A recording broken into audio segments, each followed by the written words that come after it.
Oh, the weather outside is frightful. But inside is so delightful. It's Christmas in July. Let's review. Let's review. Let's review. Check out our picks on. Season 6. Um, Bum.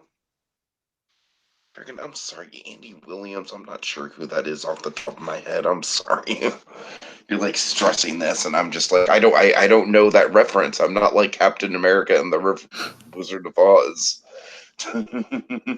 So, apologies, man. well, I here's a kind of clue. botched that. The guy who sings the Christmas song. What Christmas song? One that we have forget it. Just anyway. Okay, anyways, folks, it is the season finale of Christmas in July 2019, and we are doing a show that's, I feel like this is in our wheelhouse in spite of us not knowing much about it on either of our ends. Because the X Files kind of like represents what I love about Christmas in July for us, Dragon, which is finding shows that you wouldn't really expect to have Christmas specials and exploring said Christmas specials within those shows. And I think the X Files is a perfect example of that. So just getting right into it, I really don't have a ton of nostalgia for the X Files outside of like the commercials playing on TV and the theme song being like really memorable and catchy.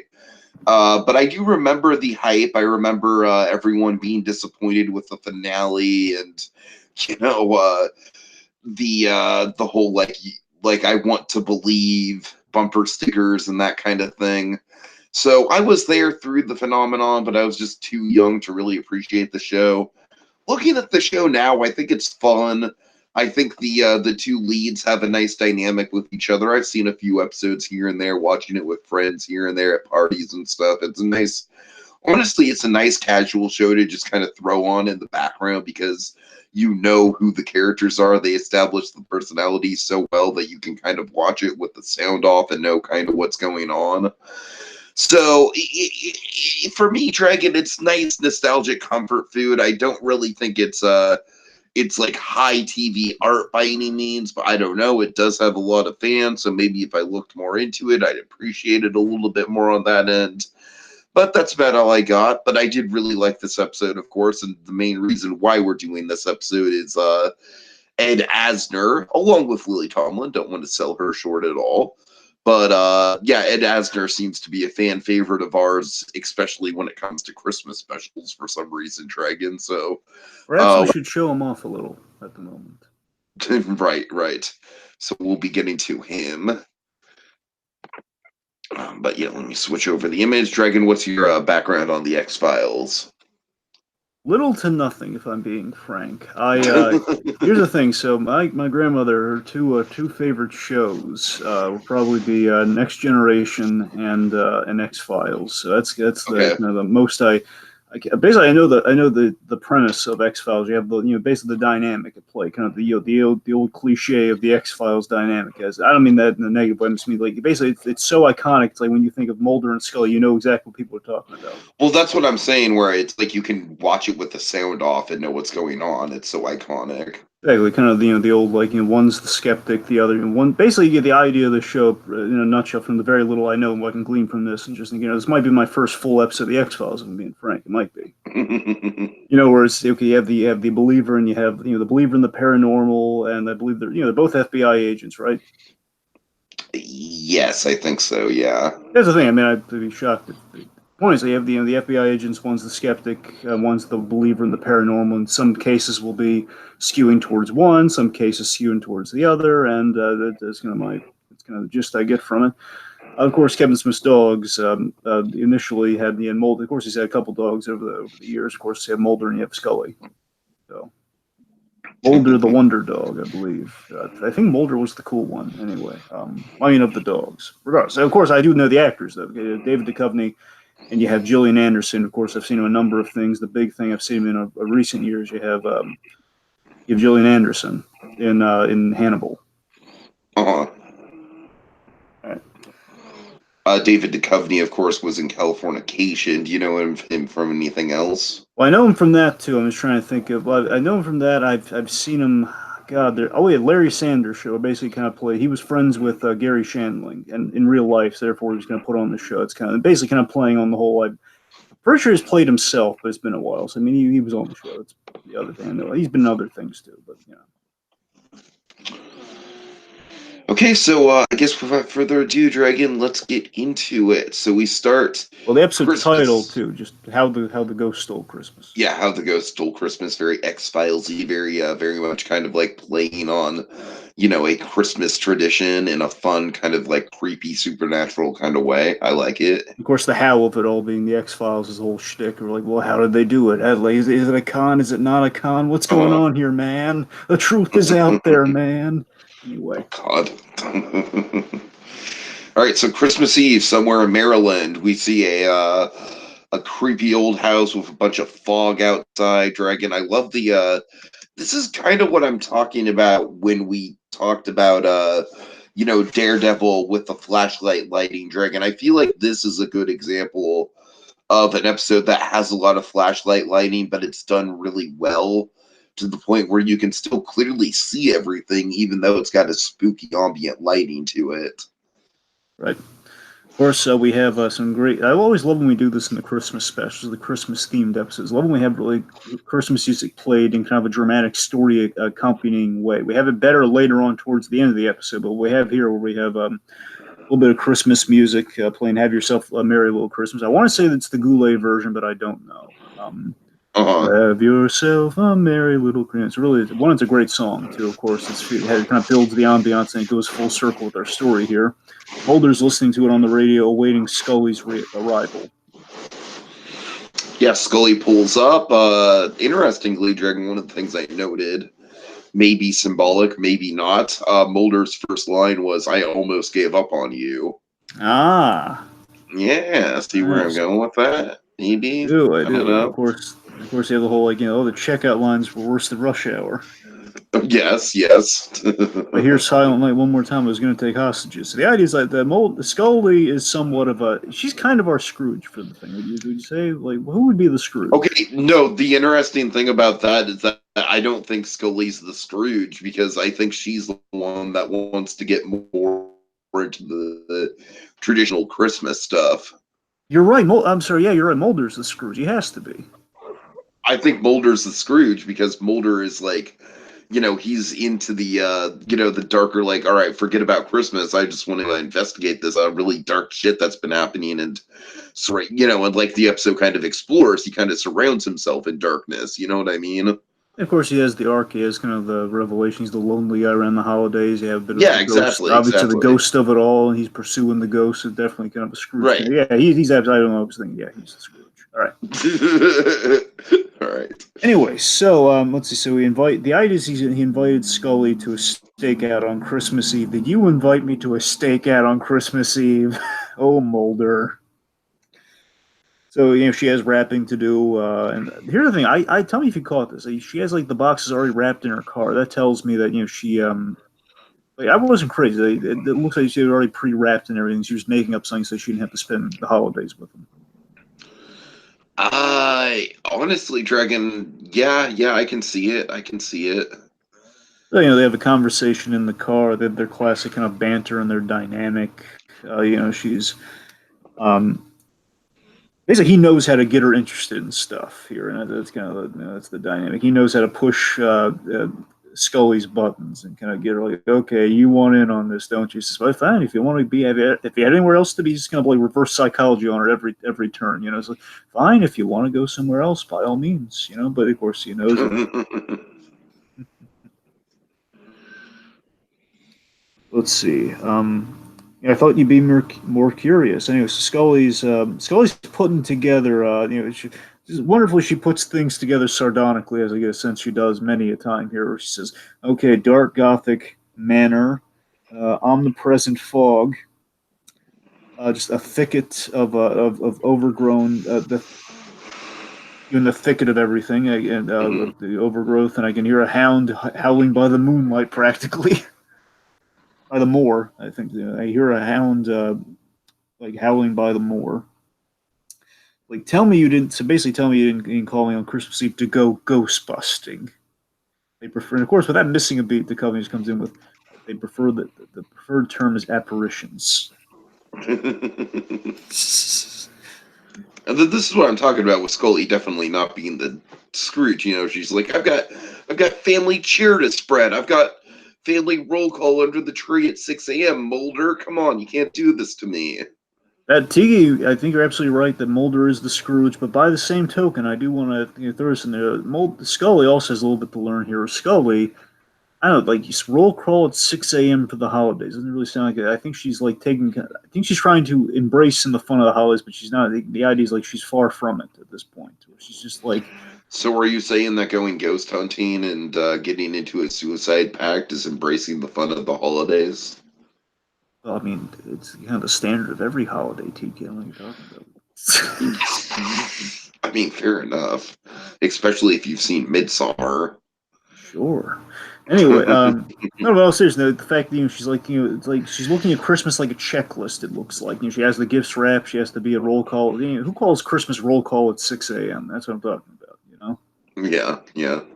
Anyway, so he locks her in and gives her the details there and kind of preventing. Again, basically, Mulder is kind of trying to manipulate her here. He's like, come on, here are the details. So basically, he spins her the yarn. You want to talk through the yarn?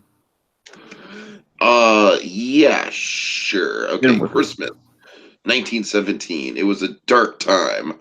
American soldiers were dying at an ungodly rate in a war-torn Europe, while at home, a deadly virus strain killed and attacked young and old alike.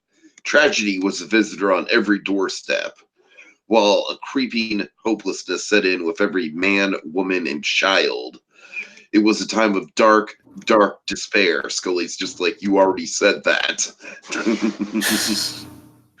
But here, at 1501 Larkspur Lane, for a pair of star-crossed lovers, tragedy came not from war or pestilence, not by the boot heel or from the bombardier, but by their own innocent hand.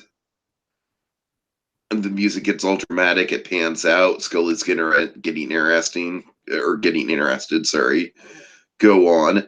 His name was Maurice. He was a brooding but heroic young man, beloved of Lydia. I'm sorry, take it real quick, and this is weird. I don't blame you for this. It's just it reads like Lydia, and I know it's like what it says on there, but it's pronounced Lyda. Oh, I'm sorry. I know it's crazy too. I don't know why I just go with Lydia, but it's Lyda apparently. Okay, beloved of Lyda, a sublime beauty with a light that seemed to follow her wherever she went. They were likened to two angels descended from heaven, who the gods could not protect from the horrors being visited from upon by this cold gray earth. And what happened to them, Mulder? Driven by a tragic fear of separation, they forged a lover's pact so that they might spend eternity together and not spend one precious Christmas apart. Scully's just like, they killed themselves? That's right. And their ghosts haunt this house every Christmas Eve. I just gave myself the chills.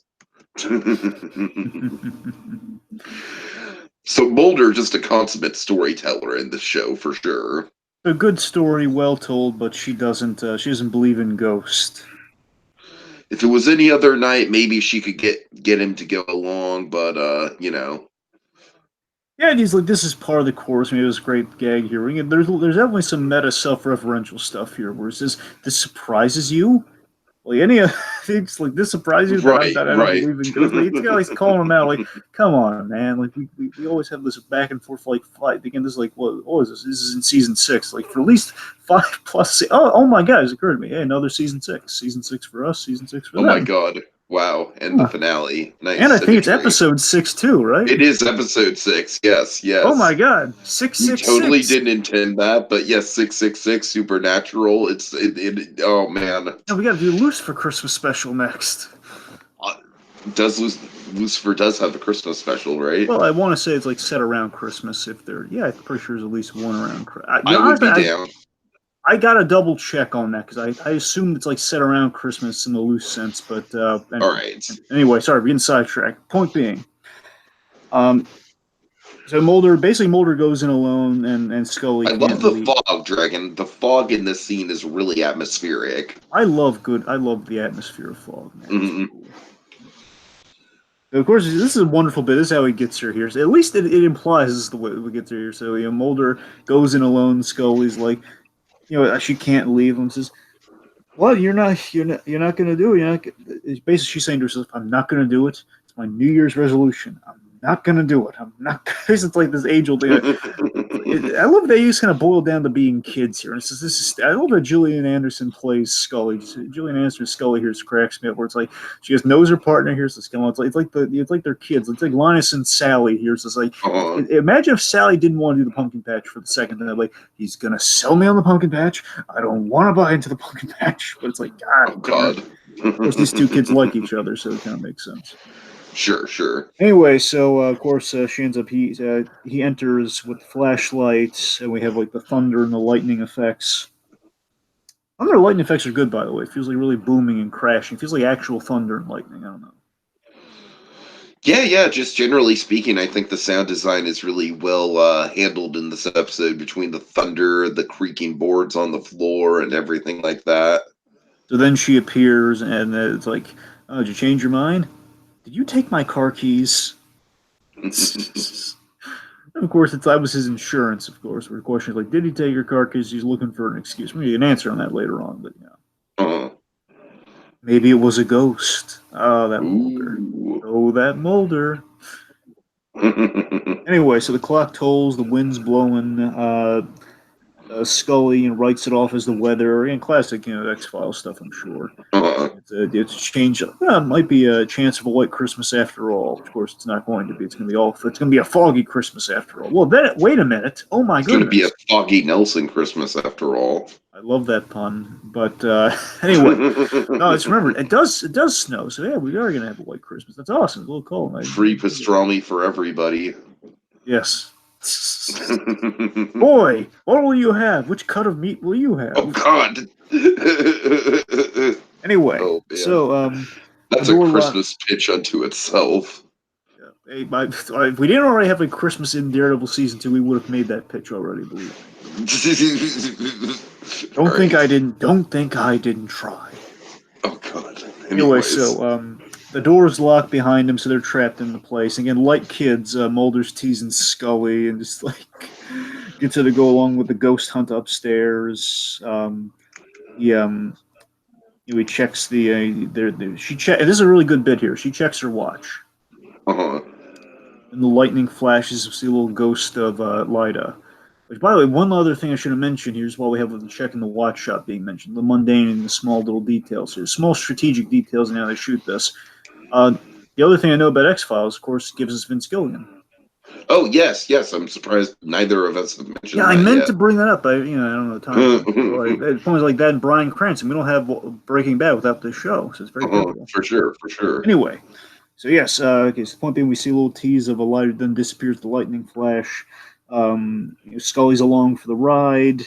We go through kind of the she's kind of like writing off the she kind of legitimizes the cliches of like the sounds and the chills. It's basically the fear versus rationale. It's kind of the dynamic they have going on here, where it's like she's trying to rationalize the fear.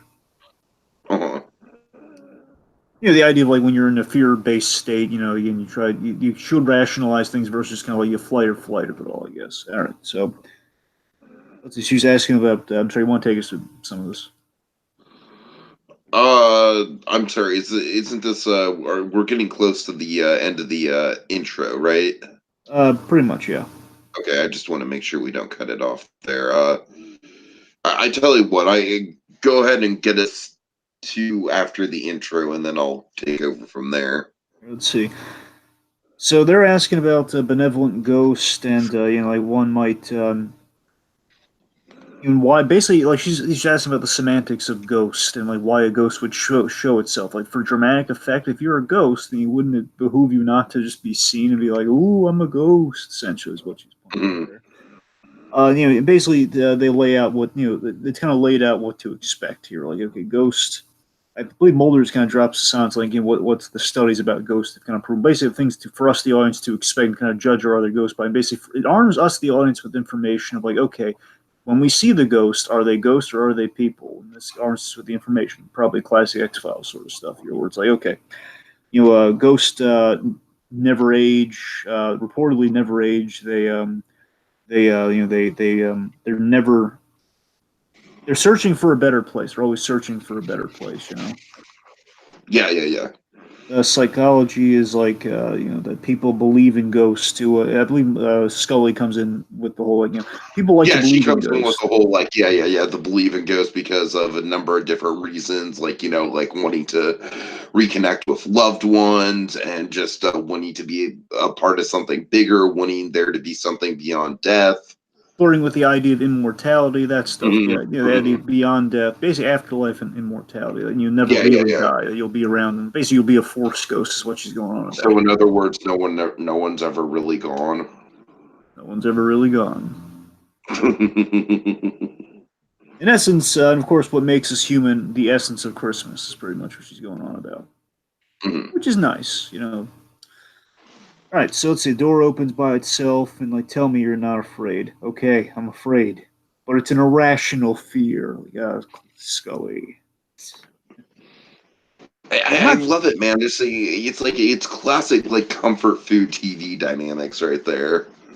I can't honestly tell you where the opening, where the end of the intro is. I think the end of the intro is where the doors rattle open. Okay. So, Wait. Okay. Go on. all right. So let me see. So Mulder is pointing out like it sounds like there's somebody upstairs. I'm sorry. I think we might have my bad, Dragon. Okay. I've Well, lost my place. here's where we are. Okay, so Scully is asking Mulder if sure no one lives here, and basically have like the haunted mansion esque setup here, where basically we see kind of the foyer and the study. We're in the prime location because another big thing, of course, with Vince Gilligan tangentially involved. He didn't direct this episode, but tangentially involved. This is a box episode. This is a bottle episode. Very much so. Very much so. And this is Yeah. the location we're essentially in for the majority of the place. Remember, we just kind of redressed the set a couple times, but it's the same exact location. This foyer kind of area. This I can't call it a foyer. I don't know. It's like it's the main set piece. I don't know. It's the library, study area, fireplace, all that sort of stuff. Mm. So we've entered the main set piece. So that's where we are right now. First time. She points out that the Yeah. clocks. I'm sorry. Go on. No, go ahead. Go ahead. Clocks. Yes. In essence, this is where basically she's asking, are people? This is where we get into the big like, okay, are there ghosts or are there inhabitants in the place? Because maybe it was a power surge. Well, if it's a power surge, the clocks are keeping perfect time, implying that people are living here. Well, the fireplace is smoldering, implying people are here. All Let's see. right. Go on. Sorry, I'm just How about the murders? okay. All the murders. Dragon, I'm so sorry. I don't know how I got this far out of place. Okay, but the point is, they're exploring the area, and they're like every couple has met a tragic end. Like there's like been 3 double murders in the last 80 years, all on Christmas Eve. So here's where we're starting to get to it sounds like we're talking about Halloween, but again, there is Christmas here, folks. This and that's one of the things is that this really doesn't feel like that much of a Christmas episode beyond like a couple Christmas songs. What they call themselves on it though. They do. They do. Okay, and Dragon, here's where we get into one of the big this bit reminded me of Lost so much and I loved it. The bodies under the floorboards. Ah, yes, kind of a telltale heart homage, if you will. Oh yeah. Oh yeah. So basically Mulder's trying to reach under the floorboards. Damn it! I'm sorry. I'm getting things way mixed up. Basically, you're not. No, you're pretty much. This is what happens here. So the lights Am I? go out, the door shuts, and the lights scarce, and then they're basically eventually they find something under the floorboards. Like it takes a little while. It's kind of like these floorboards are loose, and then, of course he gets her over there, and they find corpses. that have been But shot not to just death. any corpses, Dragon. Not just any corpses. Yes, they've been shot to death, but they also have one is a female wearing Scully's outfit, the other is a male wearing Mulder's outfit. So they have In other excellent words, taste in clothes. you're goddamn right. But in other words, they're us. Yep. They're us. Anyway. So just setting up yet another mystery, kind of like weaving into the narrative here. The minute they put two and two together, oh God, it's a warning, it's us. That's a bad sign. That then now they want to escape the place instead of investigating, but now they're trapped in the place. We're becoming okay. We got to get out of this place, and that they try leaving, but they can't. Basically, they have this real. This is a really great. This is a really clever effect too. By the way, the idea is that This really is, man. It's such a cheap effect too, but it works so well. Like psychologically, it tricks your brain. yeah, where the idea is they're trying to leave the room, and of course, whenever they leave the room, it's almost like it's like I don't know how to describe, I don't know what the term would be, but it's like when you basically they exit the door and they end up in the same room again. It's like a Scooby Doo hallway effect practically. It's like you're gonna end up in the same place, and basically it's like they're in an infinite loop almost, is and they cannot leave. They cannot leave the room. They're just gonna end up on the other side of it. And basically have like they end up getting split up as they go through the doors, and the door shuts behind them. And then of course they open. It's a brick wall behind them. Yeah, they get the idea to do that because they think that it's gonna, maybe break the pattern or something, right? Yeah, basically, they have one goes through one door and one goes to the other. See, okay, what's going to happen? They Like get they're essentially separated. trying to solve a puzzle. Exactly, and again, they end up in the same room, so it's the same set. Where again, now the bodies are all covered up and everything. So the point is, it's in the same exact set, but they're somehow in different rooms that are the same set. It's like kind of a nexus of the paranormal, if you will. Right, right. Interior decorator's worst nightmare. All the rooms are the same. So he shoots the door, and All then right, so okay, here. we've just got an infinite loop of libraries. What can you do with it? We want it to have a personal, homely touch. The Hanna-Barbera live-action universe. Oh God, oh man, that's ooh. Reusing Wacky them. Racers would be the Avengers. True. Okay, let's see. So, anyway, so he shoots the door open, of course, reveals the bricks, and here's where the episode really gets started. Here's where things really get good. Oh yeah, oh yeah. Ed Dragon, go Asner. ahead and cue up our man, and I've got a sound clip to introduce him. All right, folks. The man, the myth, the legend, the Asner. The Asner Award winner of his own name. Well, it means one thing. Ed Asner, man, the myth, the legend, Carl Fredrickson, Cosgrove from Freakazoid, in our hearts, man. Okay, so in other words, I'm sorry, Dragon. So Mulder asks who he is, and Dragon, I wish that the ghost just responded with, "Oops, hold on." Hi, I'm Ed Asner. For those who may be playing the radio game version of this with us,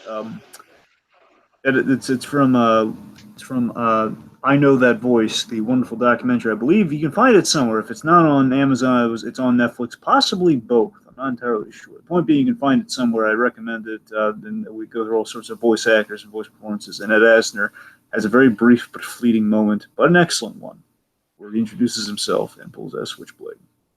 Yes, yes. Anywho. So yes, but seriously, Ed Asner's in I was looking for somewhere to fit that in. They had a bit you should have taken the lead on it, man.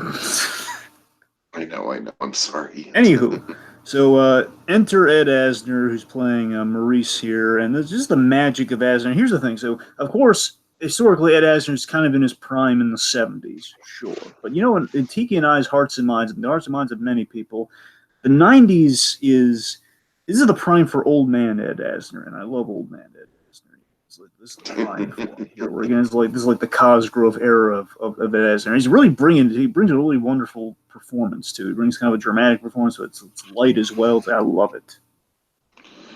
Yeah, I think this really fits his tone very well. It's got a lot of pathos to it, but at the same time, his character is genuinely kind of like warm-hearted and wants to help Mulder, and is kind of like kind of has a vague sort of like Ghost of Christmas angle from Christmas Story, where he's there to kind of guide him. So it's an interesting combination of different ideas with him. So he says, "Who are you?" He says, "I should be asking you. I should be asking you. It's my house. You're standing in it." Of course, and of course he sees Mulder with the gun. This isn't one. I just love this. Like, this isn't one of those home invasions, is it? No, good. I just love that he's just. It's like, yeah, it could be a tense situation. So like approaching like, I just love to think Ed Asner would approach like any like home invasion like this. This isn't one of those home invasions, is it? All right, so basically, Mulder's kind of calling him out for playing tricks, right? Because he calls out the brick wall in front of the door. Yeah, and of course it builds to like funny coming from a ghost, and then Ed Asner just cracks up and he's laughing his head off like, "The gun fooled me a little at first. You're a ghost hunter, and think I'm a ghost. You're the first one to come around armed. I got to admit. Like, this is wonderful. It's like an old Ed Asner's playing the Charmed for days, but Charmed for eons with Ed Asner, truly." Oh yeah. This comes in here. He's just like undercutting all the kind of legitimacy of of our FBI guys here for a change. Yeah, and that's the thing, Dragon, is that I feel like the X-Files could be a relatively self-serious show, and this episode is one of the episodes that kind of took the piss out of everything, and I appreciate it for that. And if anyone's gonna do it, you can't go wrong with these two really greats here with Lily Tomlin and Ed Asner. Exactly. Basically, is this a long story short? He basically tries to show him like, "Hey, look at the dead bodies on the floor." And basically, now the room is untouched and he has no proof. And like the brick wall. Here's the thing: so there's a brick. We, the audience, can see the brick wall. Ed Asner cannot. Maurice can't see the brick wall, which implies that something's not right here. Yeah, I do like this in the direction of the X-Files here. They're playing with the expectation, like, what's real and what isn't. This episode does that in spades. Oh yeah, flawlessly. So we ask him to have a seat, and basically he's going to ask him, like, he's quizzing him on like sobriety. You sober? You drink drugs? Are you high? Or this last one here is great. Are you overcome by? Are you overcome? Are you overcome by what is it? The desire, God. Hold on, I have it. Are you overcome by the impulse to make everyone believe you? Which is just great. Mulder just kind of like looks up, like, yeah. Without so much as a word, that's perfect. Just like, just looking at him there, just like it says it all. Yeah, it's Mike. He's got my number. Dang it, he's got my number. Let's see. So basically, he says that he's in the field of mental health, specifically pathological, pathological kind of pathological behavior. Pathological behavior in regard to the paranormal. Right. His specialty, yeah. Basically, he equates it to his specialty in soul prospectors, which I love. That basically ghost hunters. I love the idea of soul prospectors. People looking for gold. In essence, people looking for ghosts where there just isn't any theirs. I love that as a term, by the way. It's great. Yeah, the old West. I dig it. Anyway, so he basically kind of calls him out like he diagnosed him. It's a string of diagnoses. He's just you're a narcissistic, overzealous, self-righteous, egomaniac category. You're in the egomaniac category. Not you're not single-minded. So you're telling me you're not single-minded, obsessive compulsive, antisocial. And then it continues like fertile fields. Basically, fertile fields for dissent. Basically, and Mulder's kind of confirming his suspicions here. These are fertile fields for dissent of you into total wacko breakdowns. Of course, this is where we get the kind of the Cosgrove of it all with Ed Asner during this time period, where he had just selling wacko with such legitimacy. Where it's like, hey Mulder, you want to go to Disney World? Do I? It's like one of the, you can get away with it because he brings legitimacy. Anyway, sure. Yeah. Ignore our freakazoid flights of fantasy here, folks. God. Anyway, so let's see. But they don't have the little motorboats, Scully. They don't have the little motorboats. It's a conspiracy. Oh, Mulder, no, it's not. The Imagineers need time to create. But it's been 30 years, Scully, and the doc's still there. Who's that, folks? All right, so the point being, Asner's bringing the logic here, and he's convincing our lead that he's crazy, which, again, only Ed Asner really could. If you're going to have any actor convince your lead that he's legitimately crazy, and have you, the audience, I gotta be honest, bear in mind, I know it's not, I have an idea where it's going, we're okay, now we're not, so our guy isn't actually going to be crazy, otherwise the show might be over. But, exactly. Like, this feels like Lost pulled off something very similar with the Hurley character, Dragon, where he had an imaginary friend that convinced him that the island was all in his head. Exactly, but this is kind of the way. This is the way you do it, though. Or again, I mean, his acting sells me on it, doesn't it? Yeah.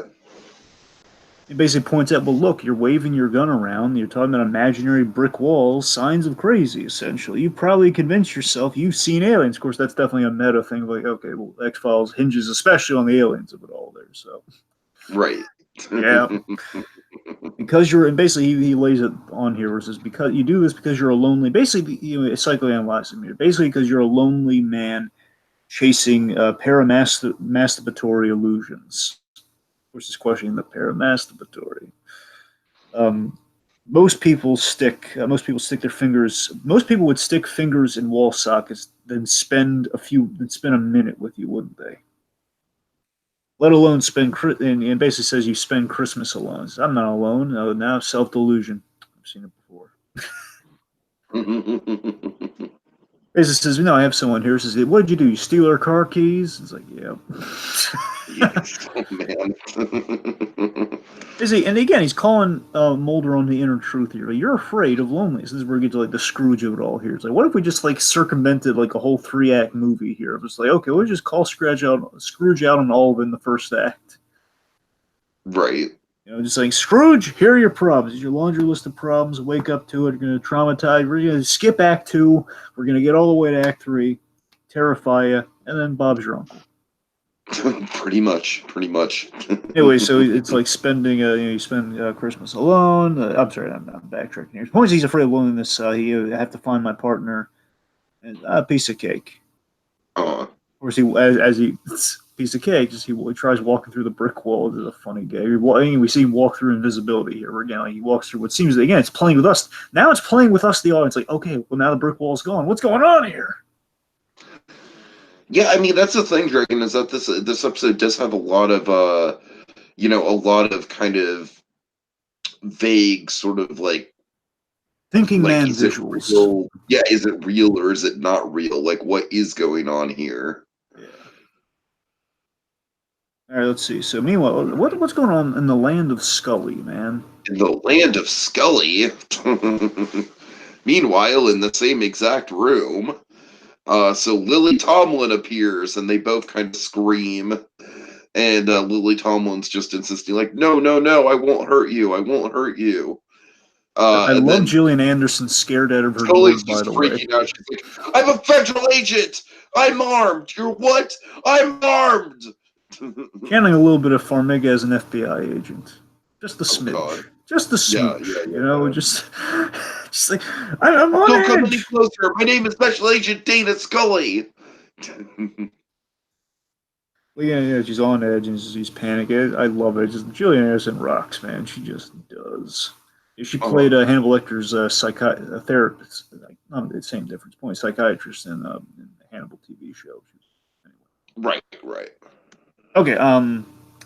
Let's see. So, all right. So she's. I sleep. Basically, Lily Tomlin. Basically, here's the fascinating thing. Taking the breakdown of our ghost here, real quick, is that Ed Asner is essentially, he's the one who's the Scully of the relationship. He's the psychologist. He's the pragmatist. He's the one trying to convince the other one, no, it's not real. And Lily Tomlin here is the one who eventually, again, she's going to switch up her tactic here. She's going to be going full. She's going ghost here with her. Mm-hmm. See what I mean? Like, can I have like a reversal of the tactics here? It's kind of interesting. Yeah. All right, so she sleepwalks sometimes. She thought she thought there were intruders here, but no. It's just, I saw you and your partner here at first. Okay, so you guys are basically you've intruded into my humble abode here. What's going on? kind of like lulling them into a false sense of security where it's like, you know, she's questioning them, but at the same time, she's not being really like confrontational about it. Of course. Let's see. So, let's. Oh, so she points out the bodies and they're now gone. Um, let's see. And of course, says you're just playing, we're playing tricks on you. That whole thing. Like, I don't believe in ghost. Maybe we're just playing tricks on you. Well, I don't believe in ghosts. And what are you doing here? Just asking the very direct, logical question. Well, what are you doing here if you don't believe in ghosts? Right. And she makes a personal observation here that Scully, again, really deep cut person. Again, they're making the personal observations here on both sides here, as per the plot. Where Scully has a small life where she's chasing things that she doesn't believe in, and Scully finds fulfillment through others in basically her only semblance of intimacy is codependency and just trying and living for proving people wrong. So that's what her whole proving Mulder wrong in life. So that's her whole thing. She's an accessory in essence. Like you live to balance him out, to be the counterpoint, to be the devil's advocate is on your name tag. Right. In essence, and again, all true. Oh man, heady stuff here. Very true. Let's see. So after this really kind of scathing, like, this is who you are, Scully. I mean, it does have a pattern to it. You know, these two scenes where the ghosts are just kind of like laying out the character flaws for them. Again, this is the whole reflective bottle episode of it all. Many times, bottle episodes can be very reflective. Of course, case in point with the Breaking Bad vault, which again we can get away with because Vince Gilligan's involved in the show. Fly. Right. Very reflective. Anyway. So let's see. So we have let's see. So basically, she's getting a taste of her own medicine with the rationale here, which feels very fitting. Like, okay, now Scully's getting a little taste of the rationale here. Mm-hmm. Let's see. Sorry. All right. Oh, this is great. This is where we get specifically the taste of her own rationale medicine here, where she's like, now she's throwing like the whole ghost thing. What about the furniture and then and everything? It basically gives like an excuse for it. And this is what about God, again, do you have this? Because I'm butchering it right now. Yeah. Hold on. Sorry, folks. I don't know where my head's at. No, it's all good, Dragon. Honestly, I'm just kind of like, it's been a long day and my energy levels kind of crashing and I don't want to crack open a Red Bull because then I'll be up all night. So I'm kind of struggling myself. So it's all good. Okay. So let's see. So I'm sorry. Did you already go through the whole, like, running around chasing things you don't even believe in? Yeah, we already got through that. Yeah. Okay. Gotcha. Okay, so while you're really here, I'm sorry. Fuck. Well, basically, okay. Well, in essence, what happens here? She's just kind of going through these things, like why? Where's the tree? Well, we're Jewish. We're Jewish. Boo. Oh, I know what it was. I know what screwed me up here, folks. Sorry, terribly sorry. In essence, here's what it's like. Why is the furniture covered? Well, we just painted. Where's your tree? We're Jewish. There's really some good stuff there. That's all it really was. It was fine. Anyways, then so then Ed Asner comes back into the picture. Mulder's just kind of, or I'm sorry, Scully's pointing at the gun. She's like, "Where's Mulder? He'll be along. He's fine." Asner just being cool as a cucumber. And Scully's just like waving the gun around, like, "Move over there, both of you, over there. This violates our civil rights. I have friends at the ACLU." Which, by the way, is true. Ed Asner at the time, he was the president. I want to say he was the president of the Screen Actors Guild. Yeah, he was president of the Screen Actors Guild, and he points out he had connections in the ACLU. He was a member of a little bit of that too. So. Ed Asner got around in Hollywood, especially in the '90s. Of course, there's a little bit of controversy that followed. Nothing bad. I'm saying, like, politically, people didn't like what he was saying, which is unfair, but it doesn't matter. It was like a thing of the '90s. So, point being, it's a little bit of a meta gag. That's my point there. Anyway, so Ed Asner, as you'll notice by the image here, Ed Asner's wearing kind of like a fishing hat of some sort. He's kind of wearing one of those kind of like covery hats. Uh-huh. And this is important because now Scully has the gun pointed on him as they're going to blend out civil rights and everything. And she goes over and kind of searches. Of course, you'll notice there's Lily Tomlin She's been dieting very severely, as in she has a giant hole in her stomach. Yes, yes. And as she removes Ed Asner's God. head, I think we had the most impressive visual. Very much a good visual effect on her as well, but Ed Asner's a really impressive one. She removes his hat, and Tiki, what's he got under his hat? Just a hole, just a big old hole in the middle of his forehead. And this is a really great effect. It's a simple. It is. Basically, It it's kind is. of a variation of the green screen. Especially for '90s TV, and it still holds up. I think they used they used the screen I'd never seen before. They used the red screen instead of the green screen. Yeah, I could see that for In my sure. life, I've never seen a red screen. I guess point being, it looked really good because you see her through the hole. It looks at the perfect shot. Right, right. And then Scully faints because how could you not? I'd probably faint too. Like, oh my god, Like, what's going on here? I need. And Oh then the my god. couple's just kind of casually like, "Oh, we're used to this. We've had years to drive them mad." Or Or said I'm sorry, as no, I'm sorry. The line is like, "Oh man, we used to have years to drive them mad. Now we get one night." so the idea is to kind of break it down for a moment here. If I Yeah. Just to break down the plot structure of it all right here. Yeah, so two things. One, as is probably thinking, if I need this job, like I need a hole in the head. Just want to get that in there. Secondly, more importantly, sorry, bad pun, folks. Had to get it in there. Regardless. So the idea is that Asner and Tomlin here is our ghost, if you will, Maurice and Lyda. They're ghosts who have they're kind of doing the Beetlejuice, if you will. You know, they're kind of like our ghostly couple who are trying to haunt the occupants of the house, the living occupants of the house. And that's kind of what their lot in life is. But now they don't have like the whole basically they don't have like a whole Beetlejuice of like time and months to kind of like weeks to scare people out of the house. They have one night, and that night is Christmas to scare people. Which resorts to cheap tricks and illusions, just like kind of jump scares and such. And like now the thing that annoys him is like Ed Asner, of course, being wonderfully grumpy as he tends to be. He says, I get all this pop psychology crap versus some actual haunting. When's the last time we actually haunted a house? I imagine what that means, Steve, is that they want to do like full haunted mansion, like ghostly, you're going around like woo, like doing the classic stuff, I guess. Anyway, so the point is like they think this is what they're doing now is just kind of pitiful versus like kind of what a classic ghost will do, and I This love pop the psychology approach is crap.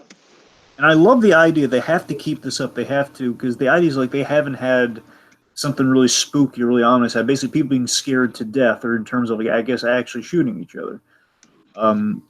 They have again. It's only been 3 double murders in 80 years, and to them that's a horrible track record. Oh my god, we're this close to being taken off the tourist attraction map, the tourist literature map. I love that as an idea. That's their motivation. They don't want to be taken off the fame of being ghosts. They want visitors. That's their business, man. That's their. No, yeah, you're right. You're right. It does it like this episode. Like honestly, it's kind of like a more low stakes version of Coco. It's like a sitcom version of Coco, where it's like we kind of explore kind of like the mundanity of the afterlife and kind of like some of the rules that go with it. Yeah, again, I'd probably go with that's a good example. I'd probably go with the Beetlejuice thing personally, but you're right. Beetlejuice is probably a better example. You're right about that. Yeah. Anyway, and of course, then Maurice asks the big question here: why Christmas? Why do we settle on Christmas? Why not Halloween? Yep. And Lyda has a really good rationale. Rationale is: do you have any more hopeless and do you see hopelessness and futility on Halloween? Nope. It kind of makes sense. Of course, the age-old kind of Christmas carol, but all makes sense at the end of the day. Well, let's see. So, and of course, like we can show them let's show them how lonely Christmas can be, and drive them to murder each other. That's the kind of the end goal here. Let's scare them and drive them to murder each other. At least supposedly, that's the one thing this episode is a little bit unclear on. We'll get to that one. Yeah, I mean, this episode does have kind of a weird sort of what is real and what's not, kind of like the whole thing is kind of in their heads to a certain extent. It does have an equivalent of ooh, it was all a dream, or was it? Ooh, but we'll get into it when we break it down. I got a theory on it. We'll get there, but again, I get a feeling X-Files might get that a lot. It might just be an offshoot, so I could be completely wrong. Right. I know nothing about again. I want to reemphasize that I know nothing about the X-Files. He knows nothing. Let's see. So, Mulder. Meanwhile, Mulder he's climbing up the ladder to the library section of the location, Lyda's, this old gag with Lyda where she's downstairs and she's suddenly upstairs. A little bit of a Texas switch sort of gag, like kind of an edit sort of a gag. I love this. Mulder just pokes her again because thinking, fully embracing. Okay, she's a ghost.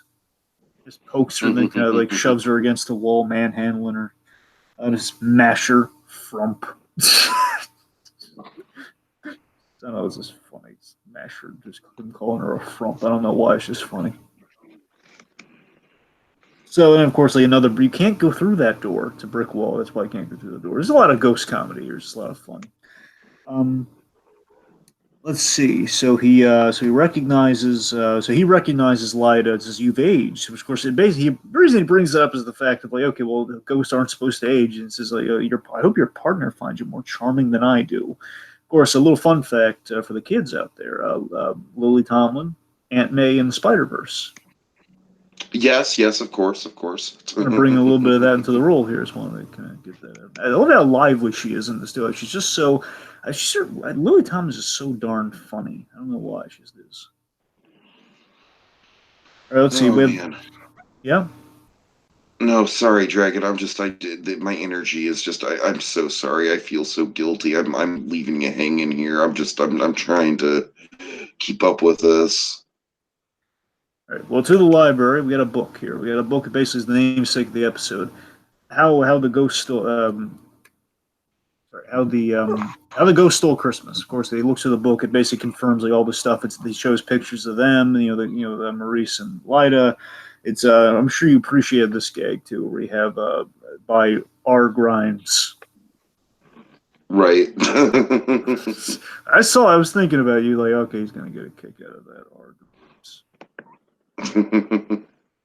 All right, let's see. So then, of course, let's see. We have the fireplace. We have the music playing here. So, let's see. Basically, it goes over the tale of star-crossed lovers and everything. They didn't. We didn't come here for Chris. You didn't come here for Christmas melancholy, did you? And basically, Mulder is scoffing at. I'm sorry. Let me rephrase that. So basically, she points out that the pairs who have come to this place usually commit murder-suicide as like a romantic gesture. That's the gist of it here, and then she shows. Of course, she shows her hole. How do you feel about the shows your hole gag? I'll show my hole to just anybody. I don't know. It's a little risque. It is. If anyone can get away with a little bit of like 90s censorship there, True, but if anyone can get away with it, though, I think Tomlin can. Yeah, fair enough. I may get him by just speaking of a 1%er. I don't know. All right, so point Mulder scoffing at this, suggesting that Mulder shoots. Basically, she advises Mulder, hey, you should shoot your partner first. And of course, like, no, I'm not going to shoot. She'd never shoot me. Well, then you should shoot her first, just to be safe. Of course, he points out we're not. This episode very much kind of like puts in a.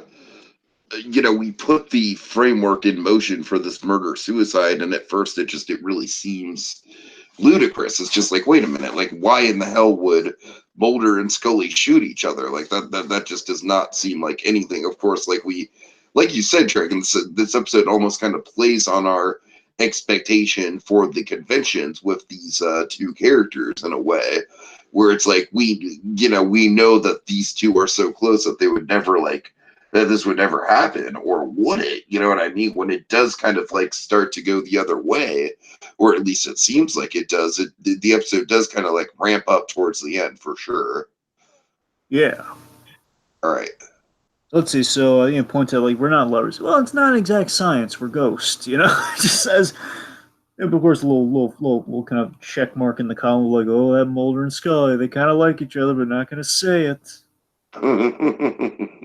Anyway, so point Drake, being, wasn't that like a big thing? Remind me, wasn't it like a big thing when they got together, and it was kind of like kind of one of those situations where when they did get together, the show kind of suffered for it. I think a lot of well, I know, but I'm just saying, like this kind of files into that trope, right? Of like the when they won't they ending too early. I believe so. Bear in mind again. I want to reemphasize. No, nothing about the show, but Nothing all about I it. know is Yeah. all I know is they've advertised. I think they had a kid when they brought X-Files back for a brief time. So I think that's like the I big thing. remember that. Yeah. Like Scully had a kid. I forget. I assume Mulder is the father. I don't know. Okay, gotcha. Anyway, the point being, she gives him his gun, just kind of for self, to defend himself, just in case against his crazy. You should basically we hear the flip side of this as well from Maurice. Like you should defend yourself against your crazy partner. Warns him like how Mulder's disturbed and he's as he here's the thing. Mulder, given his gun, is now banging on the doors like Scully, Scully. As Ed Asner is like warning you, hey, you should defend yourself against this crazy guy who's trying to bang down the door like he's Jack from The Shining. Right, exactly. I love how the episode kind of plays with time as well. You know what I mean? It's like throughout this whole thing. Correct me if I'm wrong here, Dragon, but this is how I read it. All right, and of course, this episode does kind of play with your senses and perception of time. But I read it where like the whole time we've been following Scully is in just the brief time that Mulder's kind of like realized what's going on. Where he's trapped behind the brick wall and he's yelling Scully. And it's what I mean. It's like it's a very fragmented check of time in the real world. Does that make sense to you, or am I way off? Look, it makes sense. I mean, again, we don't really have a lot of evidence for that, but I can buy it. That's what I'm saying. I can buy in the fact that we can play with time here, given like all the way. Yeah. But yeah. So of course, and there's a really great visual thing that we hit here, where Ed Asner, he tosses the keys at her. So it confirms like, hey, he took your keys again. Check mark in the crazy column here. The guy's nuts. You can't trust him. He stole your keys. Here they go back. So let's see. So basically, of course, he's basically then spins the lovers' pact. The point being, we've spun the lovers' pact as Mulder. Mulder's plan. Maurice's plan is getting in Scully's head at this point. Like, hey, you're gonna the plan. I'm sorry. The point is like our guys are getting misdirected at this point. They are. So let's see. So it's happened, and of course, I think the bigger thing, Teague, is that they don't get through. I believe the way they're spinning here is that neither of them get through that brick wall.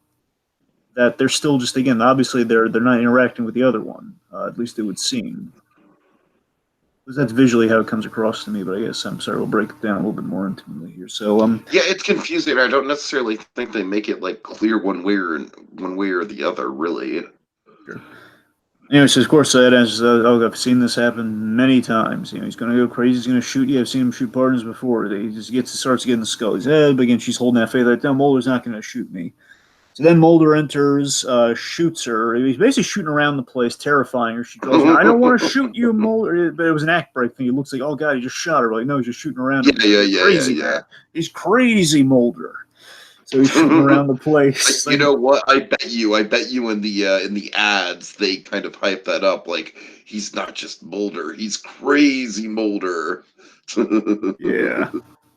So basically, he shoots around the place, and basically he's ranting and raving like more loneliness than 365 days, more shopping days to more loneliness. I think it's God. So that to me is the best line in the whole thing here. More loneliness than 365, more shopping days to more loneliness. Yeah, he's really just kind of going off the deep end here. It's just kind of like Mulder in full-on crazy mode. Coveney's cool, man. He can do that. Right. I feel like Duchovny's an underrated actor for getting to that like crazy like Nick Cage level of just like silliness. You know what I mean? Again, he plays the descent of craziness. Like Nick Cage, like he fully jumped in the pool that's on fire, versus just the sort of just like he's slowly drifting into madness. Exactly, and Mulder is definitely slowly drifting into madness. Right. Right. Okay, so perfect description. So she gets shot, and we have Merry Christmas, Scully. Oh, God. Then tries to put the gun to his head. Then basically, Maurice is wrestling with him here. He's kind of trying to wrestle the gun away. And of course, we reveal that it's Lyda, basically having a giggly old time. Like, oh, boy, we're just having so much fun freaking him out. Right. God. And that's what I love about this whole thing is that it's literally just ghosts trolling Mulder and Scully. It's such a standalone episode. It's such a bottle episode. I'm sure that none of this ridiculous stuff ties back into the greater like conspiracy elements of the show. But man, it's a fun time. You know what I mean, Dragon? It's literally Ed Asner and Lily Tomlin, two of the great comedians of our time. Absolutely. Now, I would argue this. Just Okay, trolling the X-Files crew. I'm sorry, go ahead. I would argue this. I'd posit this thought, Tiki. Some food for thought here. So I'd say, Okay. so as this happens, again, Happy New Year. And then of course she's bleeding out, and of course like they're wrestling, they're giggling up a storm, and then we on the flip side, then we see again. I think it's a misdirect that Mulder comes in to help Scully. Says, "I didn't believe it. I didn't believe you'd shoot me." He says, "Wait, what are you talking about?" And then Merry Christmas, Mulder. Then bam, Mulder is shot. Now I want to say the misdirect is that Mulder didn't leave the room, and then Mulder just he suddenly saw her. He thought he broke through the door, and he saw like a fake again, basically because we see her laying down with the gun, so it implies that she was waiting there. So that implies to me like she handled one, then she handled the other. Again, might play into a little bit of your time thing there too. Like time's kind of passing differently, so maybe just they have time for both. I don't know. That was kind of my read on it, but again, it's not an exact. As they said, it's not an exact science. So who knows? Maybe it's a bit of both. I don't know. It's all mind games. Sure. Let's see, we're almost through it here. So then we Yeah. get to my favorite parts of the whole thing here. So let's see. Okay, I just want to so the two are bleeding out on the floor. Lyda is giddy as a schoolgirl, and then we have here's my favorite part. So then the record of "Have Yourself a Merry Little Christmas," the very same song. This is a creepy little touch. It's the very same song that's playing in the radio. The two of them would know. It's wonderful. Of course, it's a really great song in general too. Christmassy, haunting Christmas. Playing. It's a very dark sequence where they're crawling through the house. Again, they're separated, which implies they're literally bleeding out. That's the thing. This is why I don't think they're in the same room, T, because they're crawling from two different angles that eventually lead to each other. So makes sense. Yeah. I think they're crawling is really big. I'm amazed they can get away with it. Standards and press. I guess again, I think it's like the little robot loophole. Where again, so long as it's not like so long as harm is not actually happening to a living person or happening to the person, it's fine.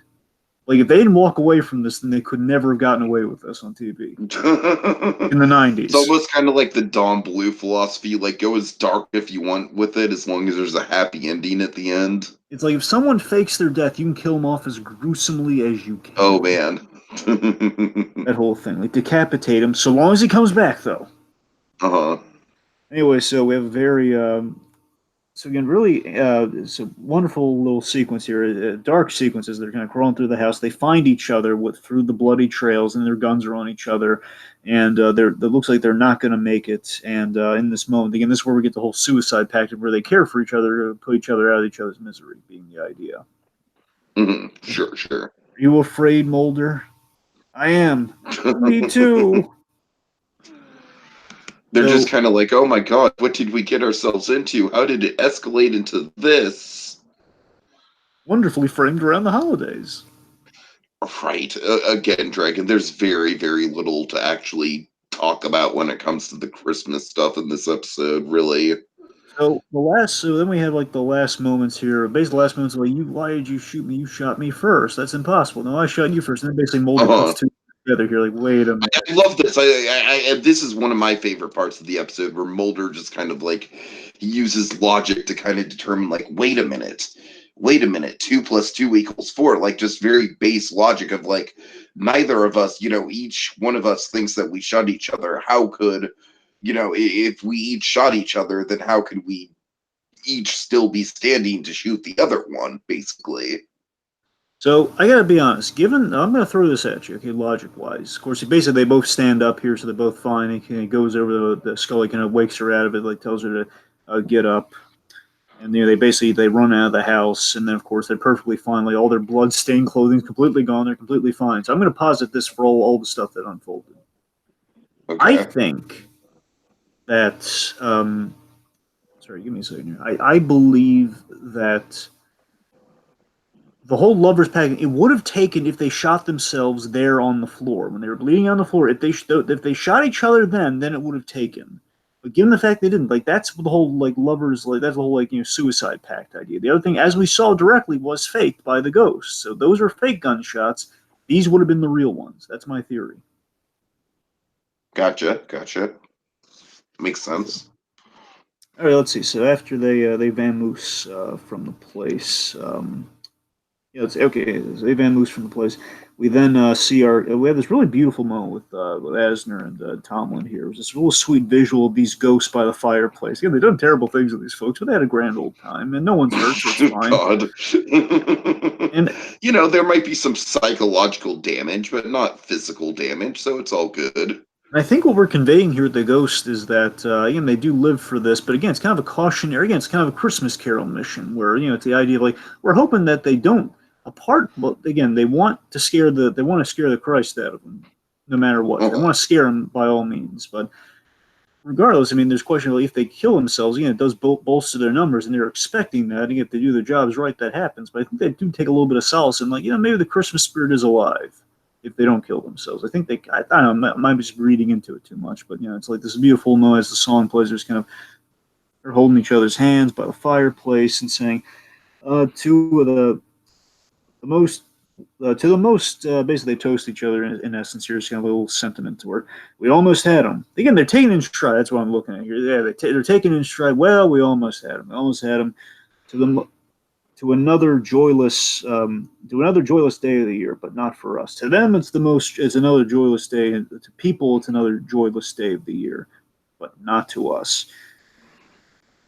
We haven't forgotten, which is kind of nice. It's a good moral of the place. Like don't forget what Christmas means to you, folks, over the years. As the years go by, even when you're kind of leave this earth, don't forget, Christmas is just kind of a day that you hold in your heart. Because we all know that even in the afterlife, the commercialism of Christmas will never go away, Dragon. Commercialism's never really gone. Oh God. Anyway, so they're holding hands, and then they vanish, which is really classy. I like how that. Yeah. It is a nice kind of like I said. I love these two as kind of like almost like tricksters, if you will. You know what I mean? They're not malevolent by any means. I mean, they were trying to commit murder. Well, no, but they really weren't. They were just trying to kind of fool around with them mentally and think that they were committing murder. You're right. That's me. It's at the very least, again, it's like they took the failure in stride. Like, you know what? We still had a grand time scaring them, didn't we? Yeah, exactly. All right, so then we have basically the last scene here where Mulder is watching very appropriately. Again, our Scrooge. I think it's most time we've had it the most. This is one of the most on the nose examples of it. We have our Scrooge watching A Christmas Carol with Scrooge on it. Right. I don't deserve to be this happy. The whole thing. And then Scrooge was an even better man, et cetera, et cetera. I think they had to edit that too. By the way, I'm pretty sure they had to edit the ending there, where it's like, okay, we can't show the whole thing, and we have to either that or they wanted to show, okay, well, here's the end point of Christmas Carol, but we also need to show the guy. So anyway, so point is let's see. So basically, he's I'm sorry, it's all right. So Scully knocks on the door. Scully knocks on Mulder's door. She's asking, it was all in our heads, right? Says, basically they're being all cutesy right now. It's being all cutesy, and that. Wait, you're telling me you didn't want to go in there? You didn't want to go in that house with me?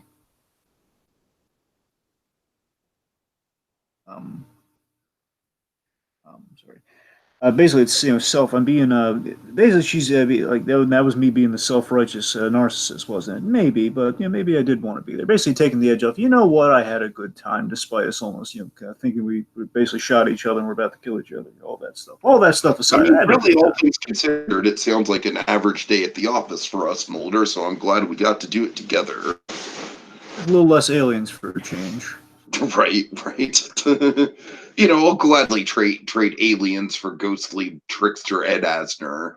And then we had like a delightful little ending here where it's like, and they exchange gifts here. I thought we said we weren't exchanging gifts, but I know we said we weren't exchanging gifts, but here you go, and I got you something too. And they open gifts this is great. As they're opening gifts, the song plays and snow falls. Yeah. And Dragon, just a classy move on their part. I thought I don't know if you like this as much as I did, but I really like that we don't see what the gifts are because it doesn't really matter. Yeah, it is It's a just nice kind of touch. like the gesture that counts. I don't know. I know, I like it too. I'm with you. I like that kind of. I was wondering when I was watching it. It's Like, like we don't really focus on what the gifts are because it's just kind of like the thought that counts about the gifts. You know what I mean? a nice visual message of the holidays. You don't need to. Yeah, yeah, yeah. I did want to know what Newhart got, though. It doesn't change the fact I want to know what Newhart got that one time. God. We still don't know. We still don't know. Anyway, sorry. All right. Final thoughts. What do you got? Yeah, final thoughts. Well, first of all, Dragon, my interest in this episode does not reflect how awake I was. I'm terribly sorry, folks. It's been a busy couple days at work, and I just didn't want to crack open an energy drink, or else I'd be wired all night. So, this was not one of my best performances on a podcast level. I'm very sorry about that. But just in terms of final thoughts, I think this is a lot of fun. It kind of plays with Christmas tropes in a way, but then subverts them in other ways. It's honestly, I feel like the only letdown for me is that there's not really a ton of Christmas in here beyond just like the whole "have yourself a merry little Christmas" motif of it all. But I guess we'll break that down in tropes, Dragon. I'm sure you have some that you can kind of list off here. So overall, it was a good one for sure. It kind of demonstrates the classic Mulder Scully dynamic in a fun, interesting way in a bottle episode. I don't really feel like I needed any sort of other context to the series to enjoy this particular episode.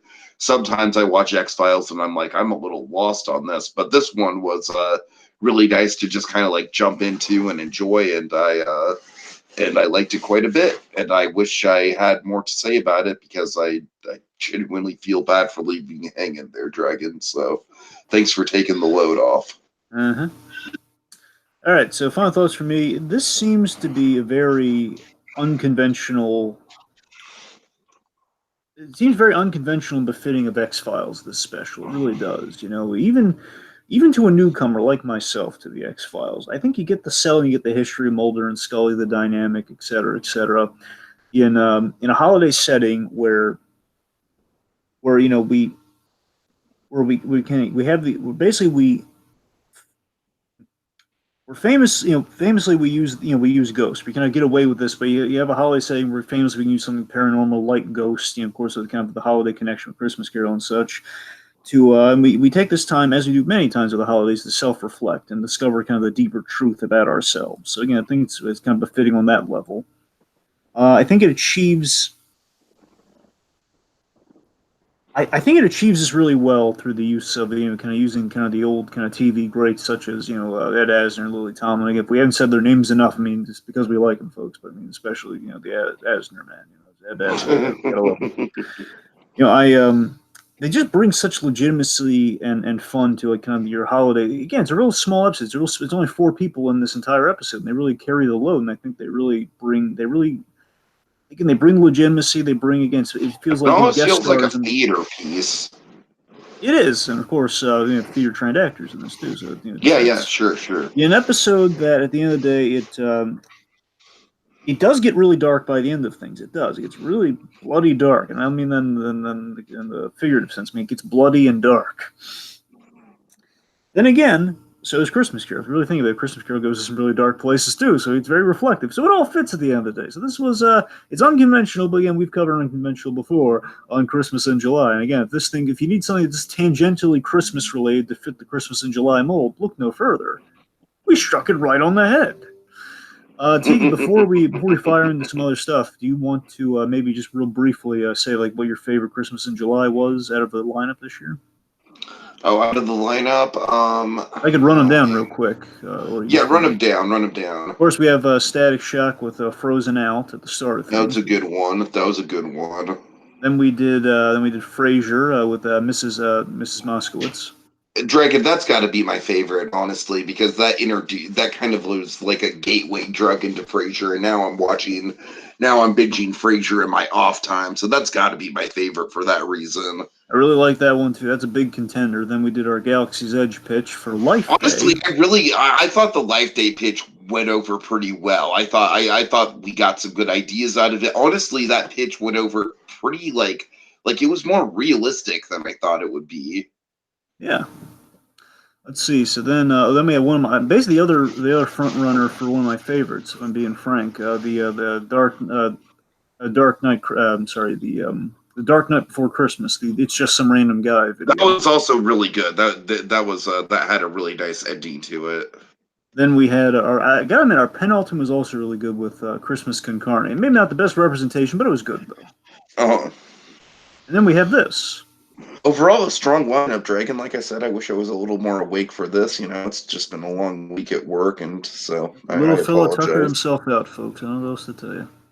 Well, I did genuinely get dehydrated yesterday and almost went to the hospital. So Sure.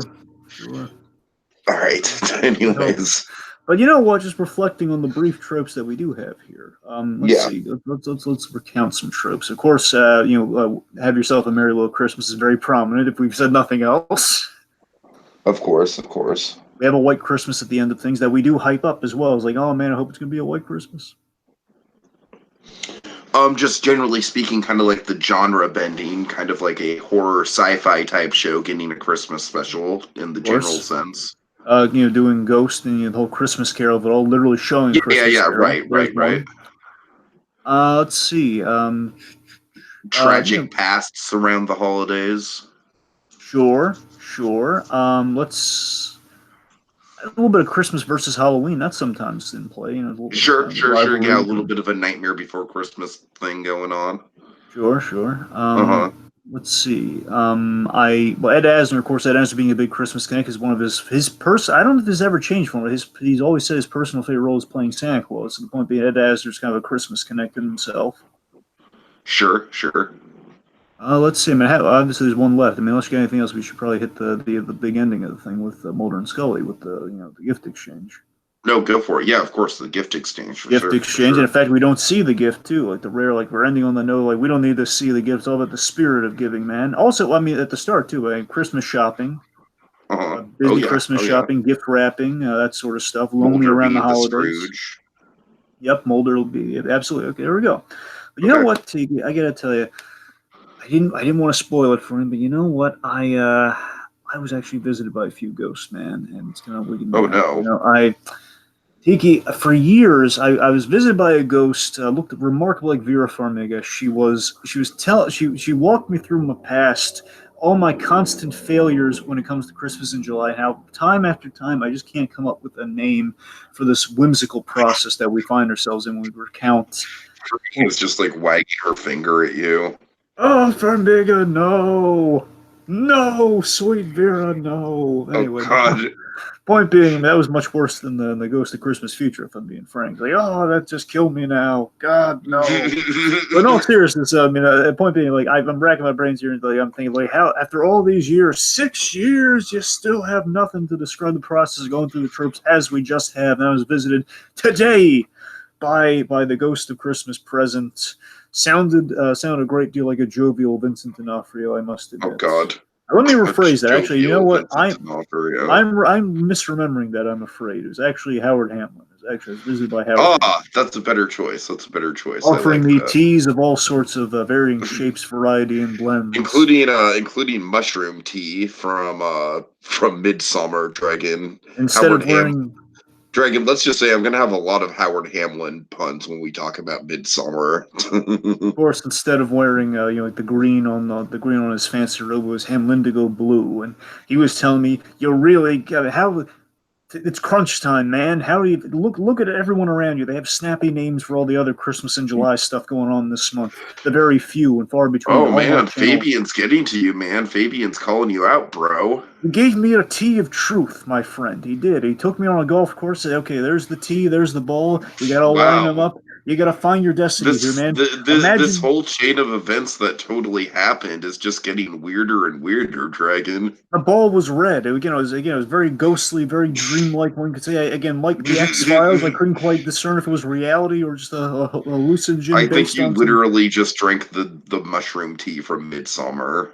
I may have, because I saw there was a little red ball on the tee, and it felt like the golf club was turning into something mechanical that I could see through, but I couldn't quite put a finger on. Tiki, I'm just terrified of what D'Onofrio sounding cloaked figure is saying to me right now, saying that, Tiki, my life may be in jeopardy for what my future holds. I have no idea, so I'm asking you, Tiki, Oh my god. save me from falling in a fiery pit where I'm gonna fry like Scrooge McDuck on Christmas Day. Please, oh please, dear Wow. friend.